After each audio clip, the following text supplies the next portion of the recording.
Pagpapali natin yung talata kung saan inintroduce ang character na ating pong pagbubulayan ngayong umagang ito.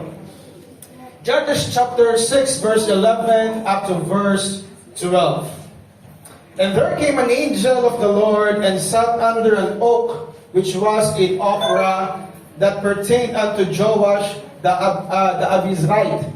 And his son Gideon threshed wheat by the winepress to hide it from the Midianites.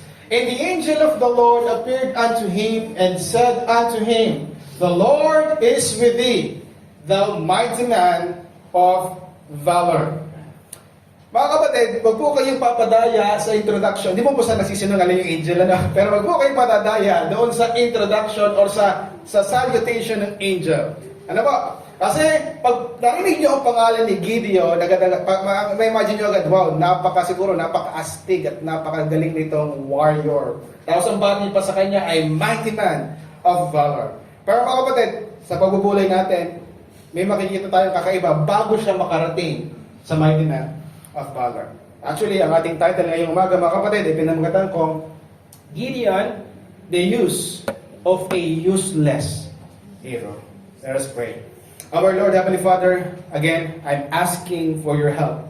Ng iyong Holy Spirit, Panginoon, ang pumagitna po sa amin at pagbigay sa amin ng kaunawaan sa bahaging ito. Ang iyong lingkod, gaano man ako nag-aral o nagbulay o nagganda, kung wala, Panginoon, ang inyong presensya, ito po'y walang kabuluhan. Kaya Lord, hinihingi ko po ang iyong pagsama sa akin, sama sa amin, at walang maluwalhati, kundi ikaw lamang.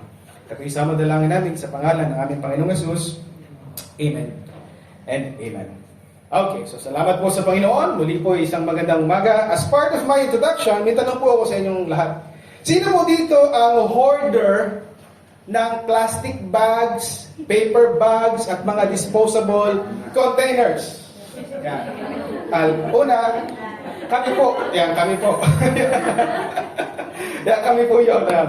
Typically, mga Asian moms. Yan. Well, top 1 po ata dyan ay mga Pinoy. Those things, mga kapatid, these things, they are designed to be disposed. Because ang purpose lamang talaga nila ay maging lalagyan ng tunay mong binili. Tama? After maubos na, o nailipat mo na ang lalagyan ng binili mo. Tapos na yung purpose actually, ng container, yung lalagyan, paper bag man yan, plastic man yan, o kung ano po, pwede na siyang ipahinga. Okay?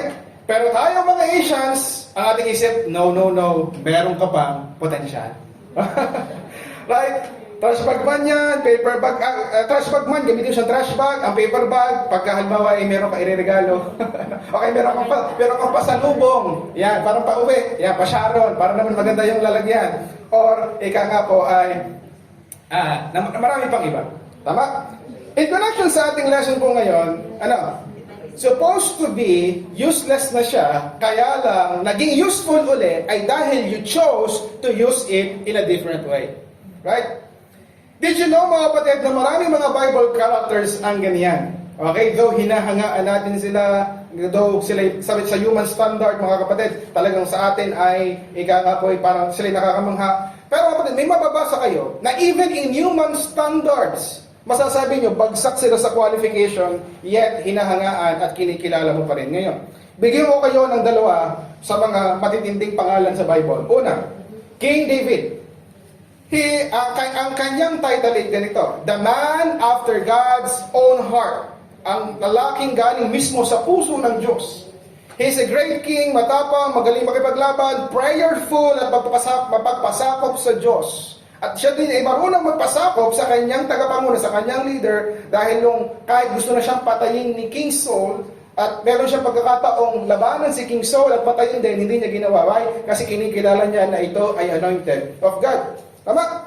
Kaya sometimes we hear sermons na sinasabi, be like David. And we say, Amen. Pero may problema. Huwag mo lang isasama yung tagpo kung saan si David ay nasa bubong, nanilip ng babae, tapos yung babae niyon ay kanyang pinakidnap at kanyang binuntis, at para hindi malaman yung kanyang kasalanan, pinapatay niya yung kanyang asawa. Be like David, huwag mo lang isasama yung part na yun. Isa pa.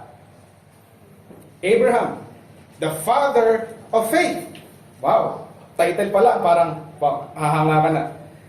A great man with a great, a man with a great faith. Why? Kasi sabi na para sa pumunta ka sa lugar na yon, hindi niya alam kung saan yung lugar na yon, pero sumunod siya sa guidance ng Diyos. Kaya nga po siya naging father of faith, buong tiwala niya, na pinuntahan ng lugar na yon. At isa pa mga kapatid, ito, nung sinabi sa kanya ng Panginoon, ialay mo ang iyong anak, na si Isaac. At inalay nga niya, bilang susunugin ha. At handa na niya, pero pinigilan siya ng Diyos. Sabi niya, meron akong kapalit. Yung pong lamb. Okay? So, kagaya ni Abraham, be like Abraham, a faithful man. Kalimutan mo na lang yung dalawang pagkakataong ipinamigay niya ang kanyang asawa. Ano niya binigay? Sa prinsipe, kay Faraon, at saka kay King Abimelech. Bakit? Para hindi siya mamatay.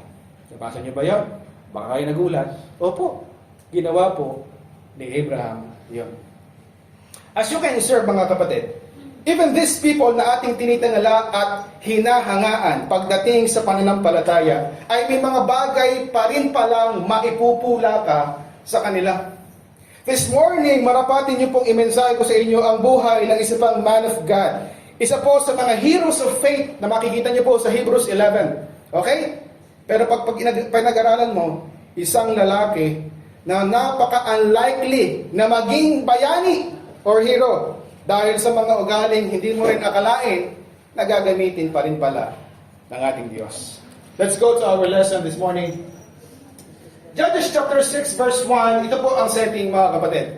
Ang Israel po ay nasa isang masamang kalalagayan. Why? Because sila po ay nagkasala si Diyos. Israel did evil. Kaya naman, ang ginawa po ng Panginoon, pinalo sila at sila po ay hinayaan. Na masakop po ng mga Midianites. For what? 7 years. Okay? As you can see mga kapatid, they are in trouble. Okay? Yan po ay bunga ng kanila pong pagkalimot sa Diyos at sa kanilang mga pagsamba sa mga Diyos-Diyosan. Kaya naman po, sa tindi po ng kanilang pinagdaanan dyan, sila po ay nag-pray sa verse 6 and verse 7. Sabi ng Israel was greatly impoverized. Because of the Midianites, and the children of Israel cried unto the Lord. They prayed. And it came to pass when the children of Israel cried unto the Lord because of the Midianites. So nag-pray sila, at ang answered prayer na hero to the rescue sa kanila ay mababasa natin, sa binasa natin kanina, verse 11, and that is Gideon. Okay? Mga kapatid, tingnan niyo po ang introduction kay Gideon. Gideon threshed wheat by the winepress. At bakit? To hide yung kanyang inaani sa mga Midianites. Mga kapatid, this is a very unlikely introduction kay Gideon. Okay? Bakit? Kasi mga kapatid, mga minamahal, as you can observe closely, he is threshing the wheat by the winepress. Hindi po tama ang kanyang ginagawa. Okay? Bakit?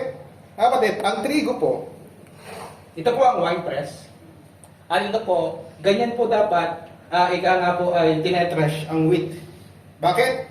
Kasi mga kapatid, ang winepress po, sabi nagtatago siya, tama? Nagtatago. Ang winepress po, ganyang kalalim. Bakit? Para hindi siya makita ng mga Midianites, ng mga kalaban. Kasi siguro, nag-round sila dyan, o kung ano man. Okay, tsaka syempre, may dala siyang pagkain, baka nakawin sa kanya, baka mapatay siya. Ang wheat po ay tinetrash po sa isang open field. Madalas pa nga po ay sa isang mataas na lugar upang pagkahagis nilang ganyan, maghihiwalay po yung ipa doon po sa at para mapahid sila ng hangin. Madali na pong mawala. Pag dito po, isipin nyo, i-emission nyo pa dahil gagamitin yan for the wine press. Tama? Ngayon, ano pong point ko dyan mga kapatid? Ang point ko dyan, nangangahulugan, Gideon is hiding from the Midianites. Okay? Sa sitwasyong ito mga kapatid, it is showing what Gideon felt towards the Midianites. Ang hirong ito ay takot. He is a scared hero. In application mga kapatid, he is anxious sa buhay, sa sitwasyon nila. Not a good introduction for a hero na magliligtas sa Israel, sa Midianites. Sabi, siya ay nagtatago sa Midianites. Supposed to be dapat katulad ni David. Ang introduction ay, anong introduction kay David? pumatay ng leon, pumatay kay Goliath. Tama? Yun ang introduction. Magaganda. Pero kay Gideon, nagtatago sa Midianites. Mga kapatid, after that situation, ang angel po ay nagkaroon ng salutation sa kanya. Verse 12, "And the angel of the Lord appeared unto him and said unto him, The Lord is with thee, thou mighty man of valor." Mga kapatid, mga minamahal, the mighty man of valor, napaka-ironic dahil sabi ko nga, ang bating ito ay sa oras kung saan nagtatago siya sa takot. At nagtatago siya sa kalaban. To prove my point, mga kapatid, look on how he responded sa panawagan ng Diyos at sa angel na ito. Verse 13. Tingnan niyo po ang kanyang response, ha? Dito makikita siya desperado at siya takot. Verse 13. "And Gideon said unto him, O my Lord, if the Lord is with us, why then is all this befallen us?" Kung ang Diyos talaga ay kakampi namin, bakit nangyayari ang mga bagay nito sa amin? Tingnan po ha, gumamit pa siya ng reference. Where be all his miracles which our fathers told us, saying, Did not the Lord bring us up from Egypt? Di ba yung lagi sinasabi na ang Panginoon na nag-alis sa inyo sa lugar, sa bahay ng pagkaalipin, iligtas kayo sa mga Ehipsyo. Tama? Yung lagi ang sinasabi. At alam niya yon, narinig niya yon. Pero nung tumingin sa paligid, bakit ganito ang nangyayari?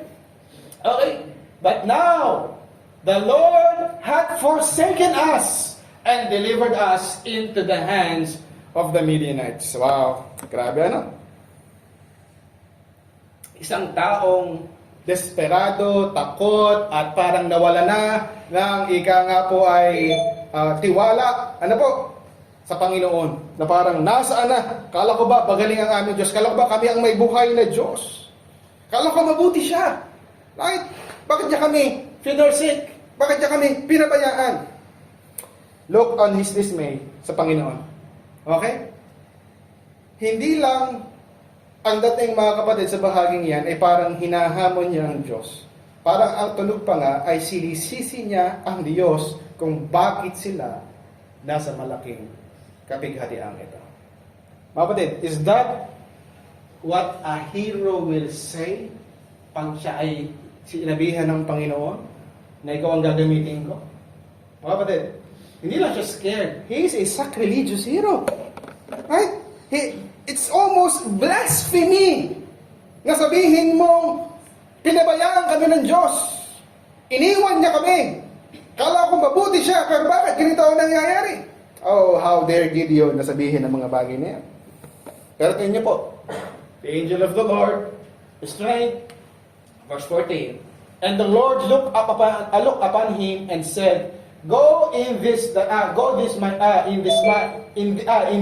might, and thou shalt save Israel from the hand of the Midianites. Have not I sent thee? Hindi ba sinugo kita? Okay? Napakalinaw mga kapatid sa mga pagkakataong ito that God is calling him to a great opportunity. Ngayon, gusto mong makalaya, gusto mong makaalis sa pagkaalipin, ikaw ang gagamitin ng Diyos sa nirereklamo mong yan. Okay? Pribilehiyo yan para kay Gideon. But wait. Siyempre si Gideon, dahil nga siya takot, ano sabi niya? Nagdahilan. And he said unto him, O my Lord, wherewith shall I save Israel? Paano kung ililigtas ang Israel? Behold, ang pamilya ko ay mahirap sa Manase. Okay? At ako po ang pinaka-least in my father's house. Okay? Yung list po dyan, ang ibig sabihin ay either pinaka-mahina or pinaka-bata, pinaka-maliit sa kanilang pamilya. So he is asking, bakit ako? Bakit ako? Mahirap lang ang pamilya, as if naman may kinalaman yun sa pagligtas sa Israel. Ano po? At the same time, nasabi niya, ako ang pinaka-maliit, pinaka-mahina o pinaka-bata sa pamilya. Kapatid, hindi lang siya basta scared, hindi lang siya basta sacrilegious, he's also self-pitying hero. He argued their status in life. Hindi man importante yun. Okay. And then he brought up na siya yung pinaka-least. Kapatid, Di ba nabasa niya yung part na sabi niya, di ba sabi ng aming mga magulang, kami ay iniligtas ng Diyos mula sa Egypt. Tama? Pero mukhang hindi niya nabasa yung part na tinawag din ng Panginoon si Moises. At alam niyo ba, na si Moses din po, mga minamahal, ay nag-argumento o nangatwiran sa Diyos ng ganyang bagay? Mga kapatid, ha? Si Moses po ay tinawag ng Diyos, inutusan ng Diyos para maging spokesperson kay Faraon. Pero anong sabi ni Moses? Lord, hindi ako magaling magsalita. Umid ang aking dila. Hindi ako magaling magpaliwanag. Hindi ako magaling magsalita. Hindi ako magaling mag-explain. Pero siyang ginamit na spokesperson. Hindi ba nabasa ni Gideon yan? Na, lo and behold, mga kapatid, ang umid na dilang ito na si Moses ang rason kung bakit sila ngayon ay nasa promised land na. See? Kahit po nagreklamo o nangatwiran si Moses na hindi eloquent, slow in speech and slow in tongue. Pero mga kapatid, ginamit pa rin siya ng Panginoon at naging leader, naging propeta, naging tagapayo, naging counselor, naging intercessor ng Israel hanggang makarating sila sa promised land. Hindi ba nabasa niya yan? Na kahit pa may kahinaan ka, gagamitin ka pa rin ng Diyos. At ito na nga ang patunay, nasa promised land kayo. Ngayon, kaya naman ang reply ng angel, sabi ng angel 16, and the Lord said unto him, surely I will be with thee, and thou shalt smite the Midianite as one man. Grabe, ano? Surely I will be with thee. Grabe mga kapatid yan, with full assurance from the Lord. Okay? Sinasabi kay Gideon, huwag kang matakot, Gideon, sasamahan kita, hindi ka nag-iisa. Pagka naman mga kapatid, narinig mo yan mismo sa angel at sa Panginoon. Okay? Grabe. Ewan ko na pag hindi ka pa nakumbinsi. Okay? Promise after promise mula sa Panginoon. At talagang inassure niya, hindi kita pababayaan. So, siguro naman, sa pagkakataong ito, ang ating hero ay handa na. Handa na ba? Nope. Verse 17. And he said unto him, if now I have found grace in thy sight, kung nakasumpong talaga ako ng grasya, biyaya sa iyong mga mata, sa iyong paningin, patunayan mo, show me a sign. Yan. Ito yata nang matutunan ng mga Kristiyano Panginoon, bigyan mo ako ng sign. Right? Kung tunay talaga, kung totoo talaga, kung kapatid, he is asking for a sign. Kapatid, at ang sabi niya, that thou talkest with me. Na parang, alam niyo kanyang gusto sabihin dyan? Parang ganito. Parang he is saying na baka ay na naginip siya o namamalikmata siya. No, kailangan niya ng ebidensya na talagang siya'y kinakausap ng Diyos. Ano? Grabe ano? Ang Diyos na ang nangako as if hindi pa sapat ang mga bagay na yan. Mga kapatid, look, hindi lang siya scared, hindi siya sacrilegious, hindi lang siya self-pitying, siya ay isang skeptic hero. Imagine ang tinawag ng Panginoon ay yung walang pananampalataya pa. Nagets niyo yun? Right? Hindi pa tiwala na talaga ang Diyos ang tumatawag sa kanya. Ano grabe ito? Parang gusto niya sabihin, Lord, patunayan mo muna. Pansin niyo mga kapatid, yung mga reply niya kanina, anong tawag niya? Lord, oh Lord my God. Kinakausap na niya, Lord ang tawag niya, pero nung siya malinaw na tinatawag, nagtanong pa, tinatawag mo ba talaga ako? At ikaw ba talaga yan? He is a skeptic hero. Ano ba? At ano po yung request? To make it short mga kapatid, isasama na sa inyo, ito po ang nangyari. Nagluto po siya ng alay, si Gideon, karne at tinapay na walang libadura, at inihain po sa angel. And to prove na ang angel na ito talaga ay galing sa Diyos at ang mensahe kanyang dala ay galing sa Panginoon, ang ginawa po ng angel ay pinugnaw sa apoy yung kanyang alay, biglang naglaho at yung angel ay naglaho din. Is that a good sign? Okay na sa akin yun. Pagka nangyari sa akin yan, grabe naman, biglang nawala, magic. Okay, tapos yung kausap ko, nawala din bigla. Okay? Para sa akin, okay na yun. Okay? Ngayon, ano ang response? Yan 18 to 21 po. Ano ang response ni Gideon? And Gideon perceived that he was an angel of the Lord. Oh, yan na. Gideon said, alas, things, O Lord God, for because I have seen an angel of the Lord face to face. Okay. So, okay na ba? Hopefully, hindi nyo pa alam yung kwento. At sa mga hindi pa nakakalam, hopefully, okay na. Sana okay na nga. Ngayon, ano sunod na nangyari dyan? Sa verse 25 to verse 32, sabi ng Panginoon, bago kita gamitin sa Midianites, alisin mo muna yung mga bagay na hindi maganda sa inyong family. Okay? Sabi ng Panginoon kay Gideon, alisin mo muna ang mga Diyos-Diyosan sa bahay ng iyong ama. Sa inyong family, alisin mo yung mga Diyos-Diyosan. So during this time, mga kapatid, ginawa niya, kaso, syempre, si Gideon ito, siya po ay takot pa din. At anong kanyang ginawa? Verse 27. And Gideon took 10 men, humingi siya ng tulong sa mga kalalakihan, of his servant, and did as the Lord said, and said unto him, so it was, because he feared his father's household, takot siya sa kanyang tatay, sa mga kamag-anak, and and the men of the city, that he could not do it by day, so ginawa niya ng gabi.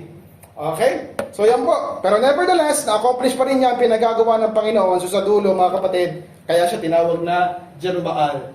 Yan. Kasi nga siya, let Baal plead against him because he had thrown down his altar. So naging pansag po sa kanya yan. Okay? So, kapatid, kaya pinagawa ito ng Diyos sa kanya. He wants Gideon to defy his family's tradition na mali. For him to gain confidence sa tunay na kalaban nila, which is the Midianites. So, mga kapatid, siguro naman, after ng lahat ng nangyaring ito, handang-handa na ang ating hero. Tingnan natin. Verse 36. And Gideon said unto God, if, may ganun na naman, kung, susugot na ito, malapit na, if thou will save Israel by mine hand, as thou hast said. Bago ko ituloy yung kanyang request. Kapatid, if, alam niyo na agad na may kasunod niyang patunayan mo uli. Tama? Okay? At sa pagkakataong ito, siya na yung gumawa ng condition. Di ba ang ginawa ng una, yung nag-alay siya, tapos ang angel pinawala. Okay? Ngayon, siya yung gumawa ng condition para walang daya.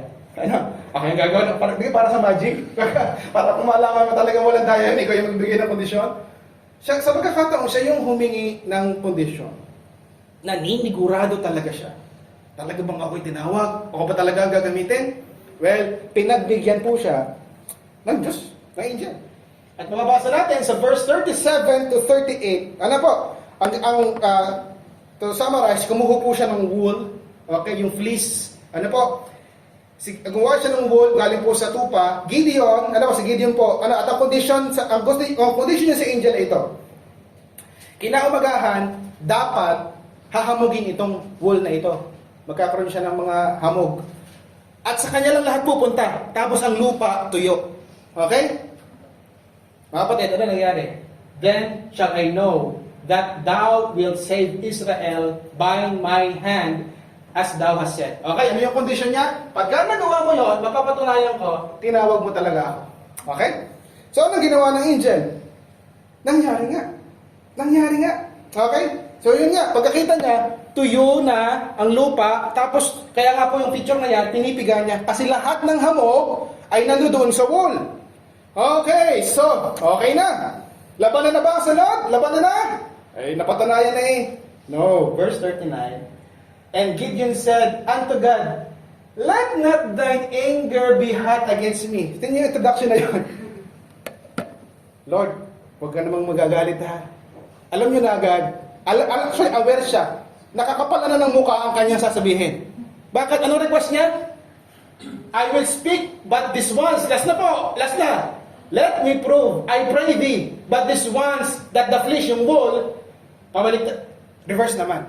Iiwanan ko po ulit ito, tapos sana sa kinaumagahan, tuyong-tuyo yung wall, at basang-basa naman yung lupa.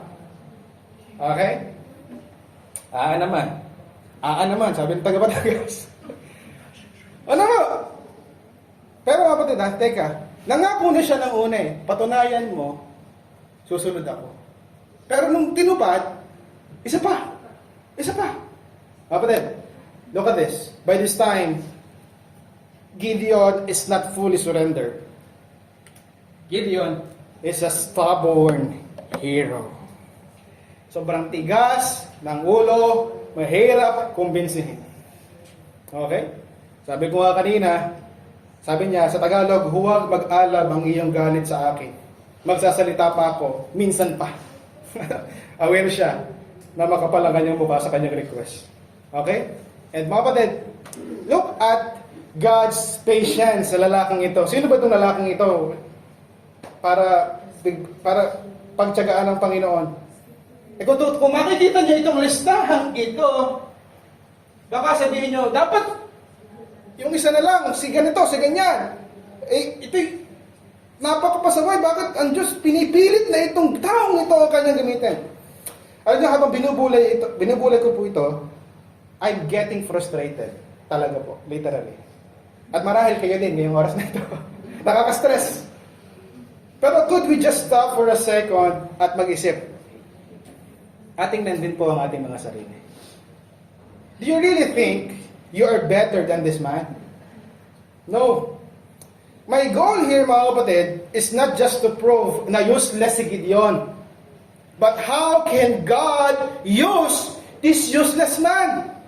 Now, let us now go to the battlefield. At tinapad ng Diyos. So, wala na siyang idadahilan. Sabi niya, last na. So, let us go to the battlefield. Judges chapter 7 verse 1.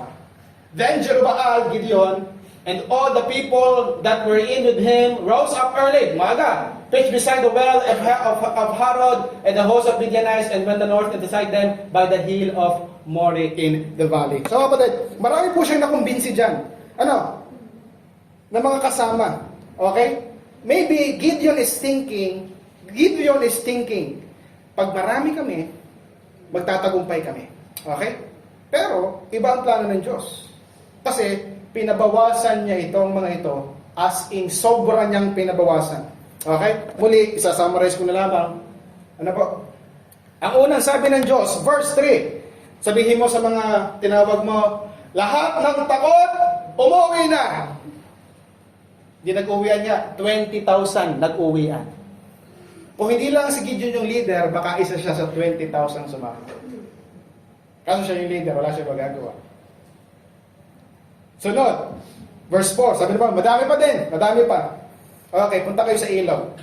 Ang iinom na parang aso, paalisin na din. Okay? Hindi ko na-i-interpret kung anong ibig sabihin na. Dahil tinignan ko sa mga commentaries magkakaiba. Okay, sabi ng iba, dahil parang either masama yon, o sabi naman ng iba, hindi actually, yung mga uminom na parang aso, yun yung mga magagaling. Kasi yun yung mga pagod. Parang gano'n. So magkaiba sila na. So, whatever is the meaning of that, hindi yun yung point. Ang point dito ay pinabawasan sila ng Diyos. Hanggang, ilan ang natira? 300. 300. Okay? Kakunti po yan kumpara sa isang kampamento na inaabot po ng 1,000. Kapatid, as if hindi pa sobra na sila'y pakauntiin. Alam nyo mga kapatid, ang pinadala sa kanilang armas ng ating Panginoon, trumpet, banga, at saka torch. Ano yung babatuhin natin sa ulo?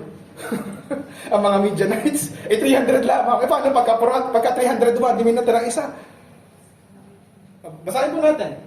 Judges 7:8. And the people took victuals, yan po yung lalagyan ng pagkain, yan po yung pot.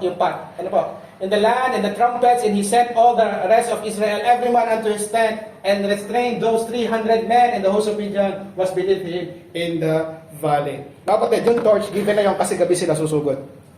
Okay, let us review the plan. Okay, sabi ng Panginoon kay Gideon, gagamitin kita, tatuloy natin ng Midianites, ha? Okay, tingnan natin ang plano ng Diyos. Ang kanyang tinawag na maging pinaka-leader or captain, very unqualified. Okay? Nandun na yung ating binasa. Tama? Scared hero, sacrilegious, yan, at kumbaga ay madami pang S. Okay? Hagyanang makumbinsi. Then, ang chance na lamang actually nilang manalo ay yung dami nila.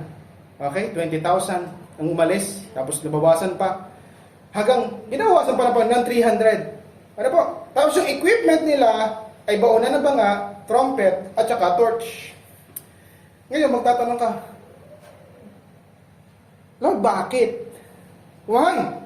Sobrang dinihado ng Panginoon ang kanyang bayan. Right?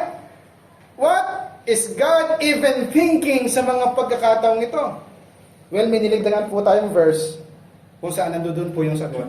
And that is Judges chapter 7, verse 2. Ano sabi niya sa Israel? And the Lord said unto Gideon, the people that are with thee are too many for me to give to the Midianites into their hands. Sobrang dami nyo para kayo papagpanalunin ko. Ha? Di ka maganda po yun, para sure na sure. Pero anong iniwasan ng Panginoon? Lest Israel vaunt themselves against me. Magyabang sa akin at kanilang sabihin, kaya kami nanalo sa Midianites ay dahil kami ang magaling. Yan ang ayaw na mangyari ng Diyos. Nabiglang isipin ng Israel na kaya sila nagtagumpay ay dahil sila ang mahusay. Mga kapatid, pag ang Diyos ang nagsabi, bibigyan ko kayo ng katagumpayan, gagawin niya yun. Pero ang ayaw niyang mangyari, na after mo magtagumpay, ay ikaw ay magyabang, ikaw ay magmalaki, at kalimutan mo ang Diyos na tumulong sa iyo sa katagumpayan yon.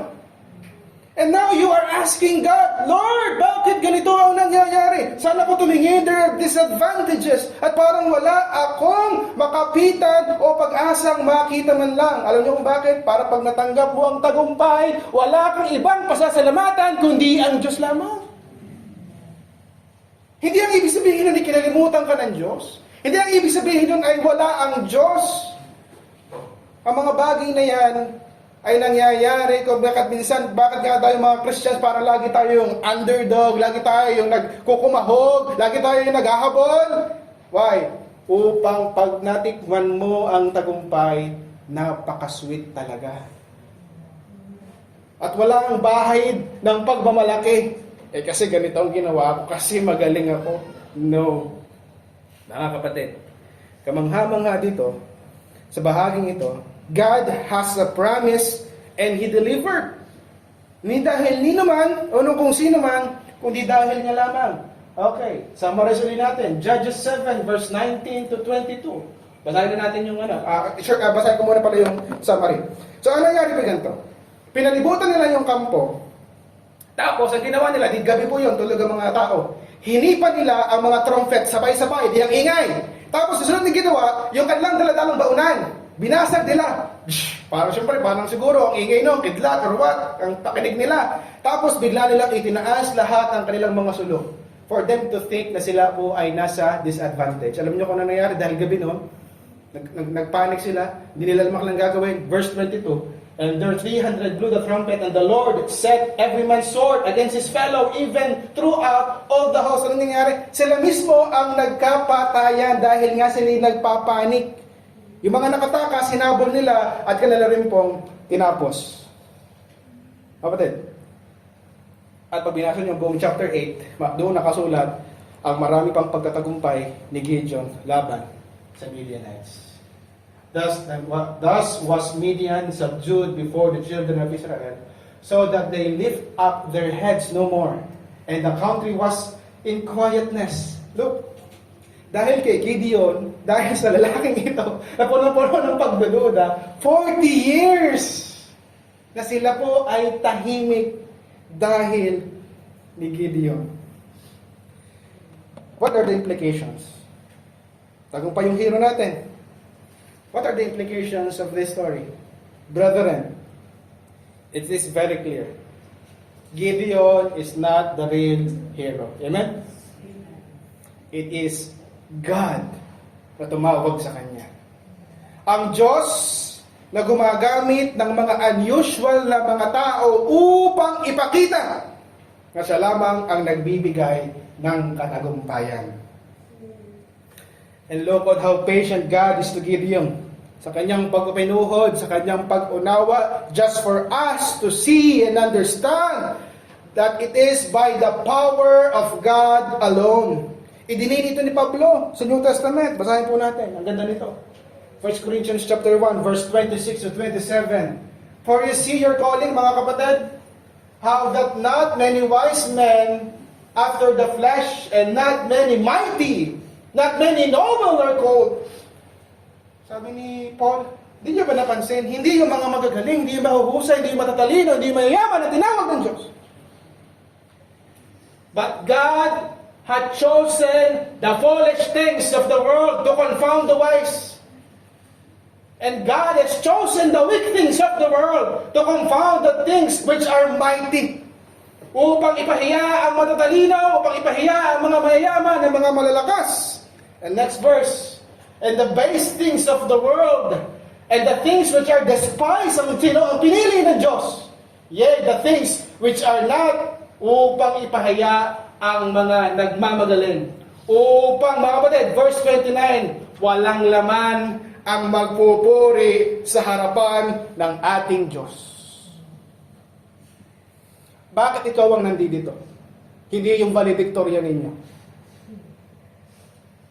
Bakit tayo na mga nasa row 4? Ang may biyaya, ganito. Wala naman tayong napakaraming pera. Di man tayo pinakamagagaling kumanta. Di man tayo mga pinakamagagaling mag-preach. Siguro, pagka tumingin sa salamin, ay, at least, cute naman ako. Pagpalagay na pagpalubag loob. Pero kapatid, bakit nga ba? Ikaw at ako, nandito. Bakit hindi yung iba? Bakit hindi yung mga kinahihilian natin? Yung envy? Ba't di yung mga, parang kinahihilian mo mga kakilala na may pera, mayaman, kung saan pumupunta, magagaling at ganyan? Bakit ikaw ang nandito? Upang walang laman ang magpapuri sa harapan ng Diyos. Church, unlike Gideon, mas marami ka nang napatunayan sa Kanya. Hindi mo na kailangan ng maraming mga miracles. Mga kapatid, hindi mo na kailangan ng maraming signs because of the fact na sa kabila ng ating disqualifying traits, tayo po'y nakasumpong ng biyayang kaligtasan through our Lord Jesus Christ. Napakalaking pruweba na noon. And you know fully well how powerful God's love is for us. So please, church, itigil na natin ating mga excuses. Yung ating mga cliche na, Pastor, I think I am unworthy. No. And don't even dare to insult God by saying He cannot use you. As we can see sa ating lesson, He can use even the useless people. Gideon is part of the heroes of faith. Hebrews chapter 11. Pero may na-miss na may importanteng bagay ang mga nagbabasa nito. Basahin natin. Hebrews 11, verse 32, doon nabanggit si Gideon. And what shall I say more, for the time would fail me. Kulang oras para ikwento ko sa inyo si Gideon, si Barak, si Samson, si Jephtheh, and David also, and Samuel and the prophets. Pero pagdating ng verse 34, ito yung mga ginawa nila. Quench the violence fire, escape the edge of the sword. Look at this, highlighted. Out of weakness were made strong. Alam niyo, hindi ko alam na yun ang awitin na Ira. In my weakness, He is strong. Mga kapatid, just like Gideon, in his weakness, God is strong. Though Gideon is a scared hero, sacrilegious hero, self-pitying hero, a skeptic hero, and a stubborn hero, he was used by God. Why? Paul Washer said, there are no great men of God. Wala. Only weak, little men of a great and merciful God. Kahit paanong maabot ng sino mang preacher, missionary sa buong mundo ito, hindi siya ang magaling. Kundi ang Diyos na gumamit sa kanyang buhay, na naawa sa kanya, na sa kabila ng kanyang maraming pagkukulang, ay ginamit pa rin siya mightily ng Diyos. Mga kapatid, this is our lesson for Gideon, the use of a useless hero. Let's bow our heads, let's close our eyes, let us pray.